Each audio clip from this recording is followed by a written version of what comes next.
Thanks for stopping by, GF Explorers. Today we are going to make one of my childhood favorites and a dish that is inexpensive and quick and easy to feed a large group of people. Today we are going to do classic sloppy joes. And we're going to put a little twist on it. We're going to frizzle some onions to put on the top to kind of upscale it a little bit. So let's jump right in and get started. So probably many of you grew up with the Manwich in the big brown can. We all seen it, we all remember it. But growing up, my mom always made sloppy joes from scratch. And so I have her original recipe and I've kind of upscaled it a little bit with some different ingredients. But she actually got her original recipe from the Women's Day Encyclopedia of Cooking. And this is the actual book. She gave me the whole entire set. I think this book is from Victoria, 64, 65? Yeah. So the original recipe came from here. She changed it and added her version of it. And now I've changed it even more and added my version of it. So if you watched any of our recipes before, you know that we're both big fans of mise en place. Everything in its place, everything ready to go. So here I've got all of my ingredients cut, chopped, measured out, ready to go. So the first step is to brown the ground beef. So let's head over to the cooktop and get started.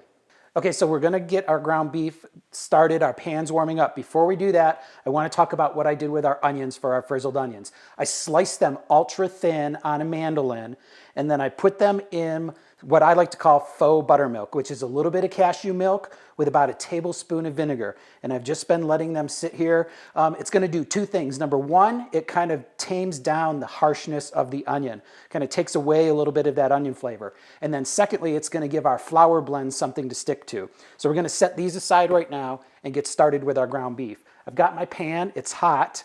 We're gonna put, I don't know, about a tablespoon of olive oil in the pan. And I'm making a double recipe today, so I've got 2 pounds of ground beef, and the link to the recipe will be down in the description below. And just know that if you need to double it or triple it, it works out perfect. Okay, I get my ground beef in the pan and break it up, spread it out throughout the pan. And we want to season along the way, so I'm going to go lightly with a little bit of kosher salt, and then a little bit of fresh black ground pepper.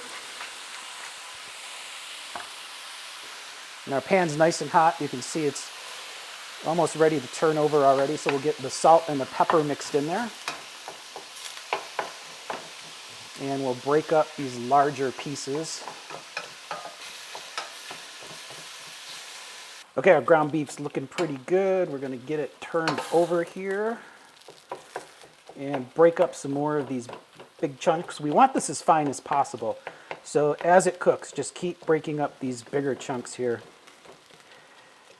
Okay, our ground beef's pretty much done. You can see there's still a little bit of pink in it, and that's okay because we are going to put this back in the sauce and simmer it for a good 10 or 15 minutes. So a little bit of pink in there is just fine. Now we're using 80-20 ground chuck, so there's a lot of fat and moisture in here, and we want to drain that off. The brown bits and stuff that are in the bottom of the pan, that's okay because we're going to use that to saute our vegetables, and we'll actually scrape that up with the tomato sauce and the other things that we're using for our sauce. We've drained our meat and we are ready to start softening our vegetables. I've got about a tablespoon of butter. I'm going to put that right into my hot pan.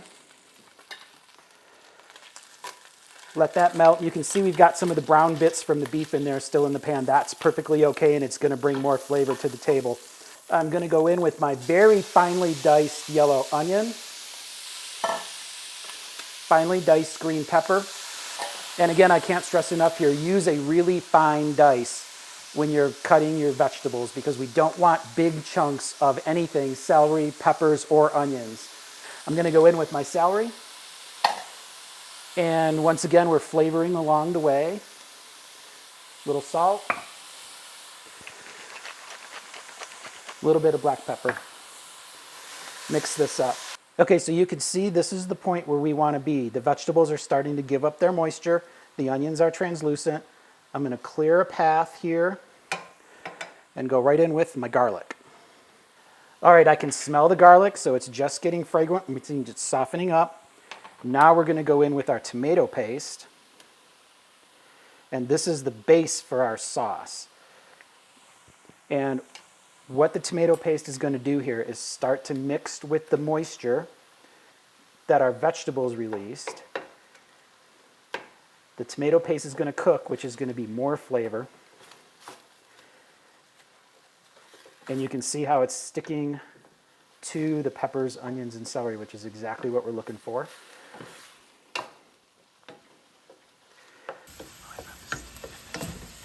Okay, you can see all of our vegetables are coated with the tomato paste. So now I'm going to go ahead and add our ground beef back into the mix. Let's stir to combine everything.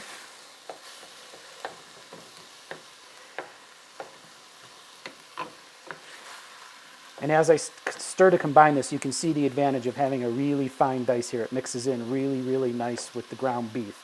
And there's no big, huge chunks of anything, which is what we want to avoid. So this Sloppy Joe mix is going to be fantastic. All right, you can see we're nice and combined here. So now I want to go in with my spices. And the reason I'm going in with my spices now before I add our wet ingredients is I want the heat in here, the dry heat, to kind of ignite the spices, heat the oils up in them, and kind of get them activated. So we'll go in with a little bit of thyme, black pepper, some salt, smoked paprika, and our brown sugar.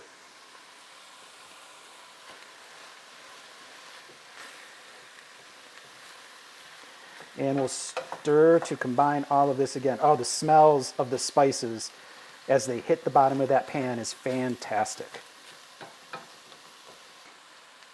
Okay, it's been about 2 minutes, and you can tell our spices have been activated because the smell's coming up here. I can smell the paprika, I can smell the thyme.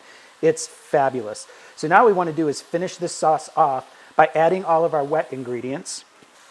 And we're going to start with some yellow mustard, some Worcestershire sauce, some red wine vinegar, our ketchup, our beef stock, and finally I want to add my secret ingredient. You know we've used it in quite a few of our recipes. It's fish sauce. And if you're not cooking with fish sauce, you're doing yourself a disservice. This stuff brings an amazing umami flavor to almost anything that you're making. You have to be real careful with it though because it's very powerful. I'm just going to add a few drops in here. And now we're going to stir everything to combine. While our Sloppy Joe mix is simmering away right here next to me, let's frizzle some onions. I've got my trusty infrared gun here to make sure we're at temperature. We're about 375, which is perfect. Let's frizzle some onions. I've got our gluten-free cooking flour blend mix. You can find a link to that recipe in the description down below.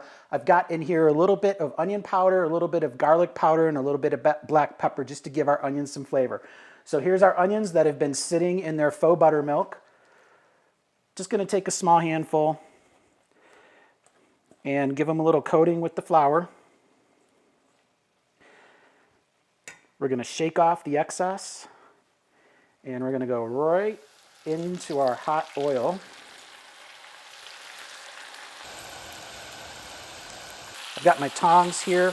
Now, if you don't get in here and break these up, they will all clump together into one big onion mess, and we don't want that. So just kind of get in here and break them up a little bit. All right, you can see our onions have floated to the top. That tells us that those are done. So I'm going to come over here and get my sheet pan with some paper towel on it. We'll go ahead and get these guys out of the oil.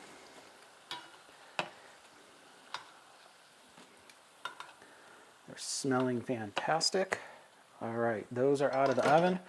And what I like to do is hit them with some salt right out of the fryer because that heat will kind of melt that salt right into the onions. And of course, we have to give those a little try. Oh yeah, those are fantastic. I'm going to go ahead and finish frizzling some onions. Our sauce in our Sloppy Joe mix is looking really, really good. So we're almost ready to make some Sloppy Joes. Our Sloppy Joes have been on, simmering on low for about 10 minutes or so now.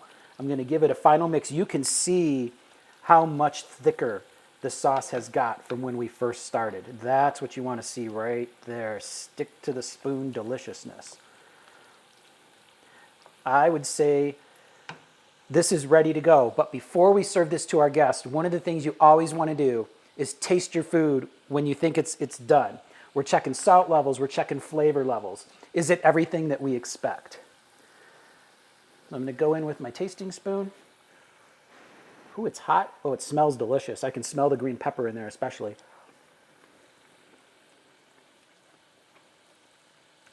Wow, that is delicious. I'm calling that done. Doesn't need any more salt, doesn't need any more pepper. The flavor levels are all balanced. I can taste all the flavors in there.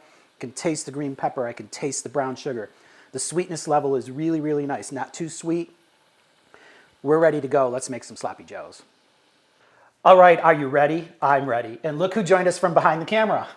I'm here for sloppy joes. Matter of fact, I'm not here just for sloppy joes. I'm here for the first homemade sloppy joe I've ever had in my life, because all I ever ate when I was growing up came out of a can, the Manwich. So I am super excited to try this. Yeah, so we made a batch of our gluten-free hamburger buns last night, and the link to that recipe is going to be down below, or you can see the link right up over my shoulder here as well. They're light, airy, delicious. Go make them, give them a try. You ready? Yeah, I'm ready. You could be a purist and you can just go with the sloppy joe mix just by itself. But if you know us and you've been watching us, we're going to jazz it up a little bit. Yeah. Okay, what are you doing? I'm going to do the sloppy joe mix and get a nice pile of it on there. And I'm going right in with my hands. A nice pile of the frizzled onions. And then I want some dill pickles. Oh, you are going with the dill pickles. Okay. So I am really changing this up. I'm going with, obviously, the sloppy joe mix. Get a fair amount of that on there. And then when Rich said he was making sloppy joes, immediately it popped into my head, I want coleslaw on my sloppy joe. So I made some coleslaw, and you can find that recipe in the link below, description below, or up there above somebody's shoulder. Okay, this is not messy. That is going to be a messy sandwich. Yeah, and so I'm going to go with the dill pickles as well. And then, of course, some frizzled onions. Oh, you're loading it up. Oh, yeah, this is going to be crazy good. I don't know why this was my vision. Okay. This is going to be messy. Oh, yeah, it is going to be messy. That's why it's called sloppy joes. Okay, I'm standing back. I don't even know if I can get my mouth on this. We'll see. Okay, here we go. Holy cow. Wow, that turned out even better than it's been so long since I've had a sloppy joe, and that's why we had the idea to do this.